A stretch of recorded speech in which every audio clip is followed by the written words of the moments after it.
आपण पाहत आहात महाराष्ट्र न्यूज मराठी, एक ध्येय परिवर्तनासाठी। जागतिक विश्व विक्रमवीर योगा डॉक्टर जानवी इंगळे यांनी सर्वांकडून खालीलप्रमाणे आसने, प्राणायाम, ध्यान करून घेतले। प्रार्थना, सूक्ष्म व्यायाम, योगिक, जॉगिंग, ताडासन, वृक्षासन, पादहस्तासन, त्रिकोणासन, अर्धचक्रासन, भद्रासन, उत्तान मंडूकासन, उष्ट्रासन, शशांकासन, भुजंगासन, शलभासन, सेतुबंधासन, पवन मुक्तासन, उत्पादासन, शवासन, कपालभाती, अनुलोम विलोम, भ्रामरी, प्राणायाम तसेच विविध ध्यानाचे प्रकार घेण्यात आले। योग निरामय आयुष्याची गुराखिल्ली आहे, हा एक महत्त्वाचा आणि खरा विचार आहे। नियमित योगा केल्याने शारीरिक आणि मानसिक आरोग्य सुधारते, तसेच तणाव कमी होतो।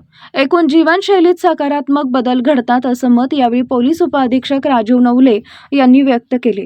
यावेळी शाहूपुरी पोलीस ठाण्याच्या सहाय्यक पोलीस निरीक्षक प्रियंका बाबर यांनी मार्गदर्शन करताना सांगितले की आपले सर्वांगीण आरोग्य उत्तम ठेवण्यासाठी आणि सकारात्मकता निर्माण होण्यासाठी योग हे उत्तम साधन आहे। त्यांनी पोलिसांचा ताण-तणाव कमी करण्यासाठी आपल्या जीवनशैलीमध्ये व्यायामाला स्थान देऊन दररोज किमान 20 मिनिटं योगासनासाठी वेळ देण्याचं आवाहन केले। यावेळी सहाय्यक पोलीस निरीक्षक बिले, बाबर, कांबळे, पोलीस निरीक्षक राठोड, जगदाळे, पोलीस उपनिरीक्षक मोहोळ, वेलफेअर विभाग यादव मॅडम तसेच 150हून अधिक जास्त पोलीस कर्मचारी अधिकारी, सातारा शहर, सातारा तालुका, शाहूपुरी तालुका नियंत्रण शाखा विभाग प्रमुख उपस्थित होते।